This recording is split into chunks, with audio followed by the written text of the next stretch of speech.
Good afternoon, everyone. So my name is Julien Benoit, and I'm going to talk about our research on the homology of the mammalian infraorbital foramen, and in particular the homology with their ancestors, the non-mammalian cynodonts. So, well, I won't assume that everyone knows how important is the infraorbital foramen for us. So the infraorbital foramen is basically a hole under the orbit, and it gives passage to the infraorbital branch of the trigeminal nerve. And this nerve is very important because it's the nerve that innervates the whiskers, the facial whiskers. So which makes the infraorbital foramen the best osteological correlate that we have for the evolution of whiskers, which is particularly relevant in the evolution of synapsid context, because it's basically a gateway to the evolution of two very important mammalian characters, the somatosensory cortex and the evolution of endothermy, because whiskers are hair, and hair is the best proxy for the evolution of endothermy in mammals. As unlike the dinosaur people, we don't have a very nice fossil record of the integument in the synapses. Now the question becomes, how do you address the homology of the infraorbital foramen? So you have to do like my colleague just did. You have to look under the orbit. Because that's what infraorbital foramen means. It's the foramen below the orbit. So it's very easy to identify an infraorbital foramen when you see one. Well, except in some cases. Like in dolphins and cetaceans in general, the infraorbital foramen is actually in a supraorbital position. And as my mother used to say, you know you're in deep shit when you have your infraorbital foramen in supraorbital position. My mother is very observant. But thankfully, in modern mammals, we can still address the homology of the infraorbital foramen because you have the nerve. The nerve gives you the position of your infraorbital foramen, so the soft tissue is the key in that case. But now what do you do when you look at fossils, and particularly that fossil, Morganicodon, which is known as the basal-most mammalia form? So what do you do with that fossil when you don't have the infraorbital nerve to help you, and you have not one, not two, but three possible infraorbital foramina? So you can do like what Kermack et al. Did in 1981, and you can just basically call everything an infraorbital foramen and number them from 1 to 3. But it's very not satisfying. So, and it becomes even worse when you go back in time and in phylogeny and you find the cynodonts in which there is not 3 but dozens of possible infraorbital foramina. So by the way, these foramina have been collectively called the whiskers foramina because, as this animation shows you, they are believed to be the rooting point of whiskers. There are a variety of reasons to say that it was not the case.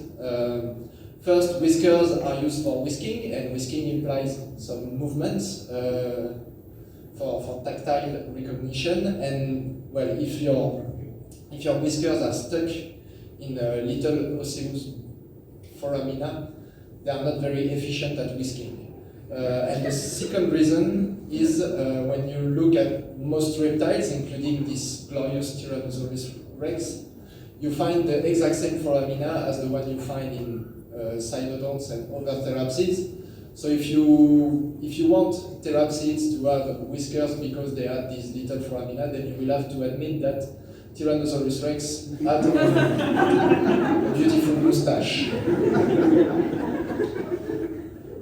So to address the evolution of the infraorbital foramen and its homology across synapsid evolution, we scanned a lot of of synapsid fossils, mostly at the cyclotron and at the Evolutionary Studies Institute in South Africa.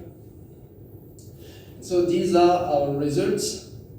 So in modern mammals, you have an infraorbital foramen, so a very simple structure, and through that infraorbital foramen, you have the infraorbital nerve that gives off anteriorly 3 branches, one that goes up, one that goes forward, and one that goes down.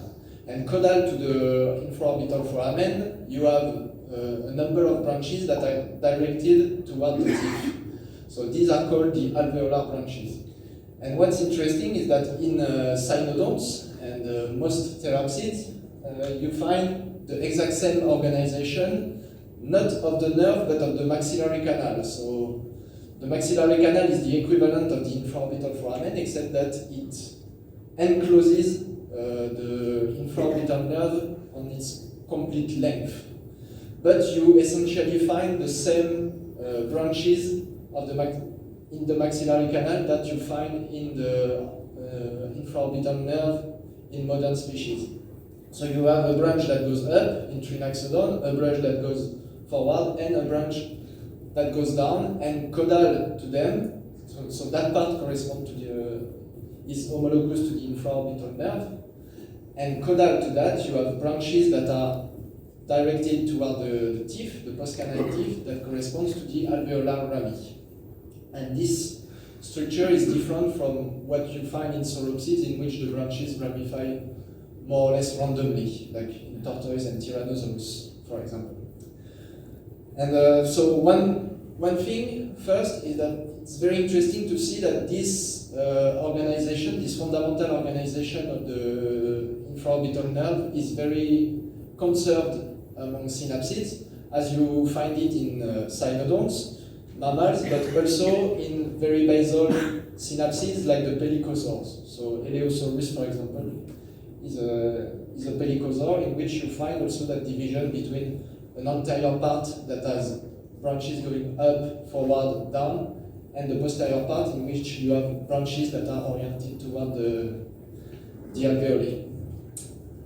So then we traced the evolution of the maxillary canal toward the infraorbital foramen condition. So it's basically a simplification of the morphology of the maxillary canal to the point in which it's so reduced that only the infraorbital foramen is left. So that's the structure in green that we are following. So in pelycosaur it's very ramified, then in basal cynodonts the ramification starts becoming fewer.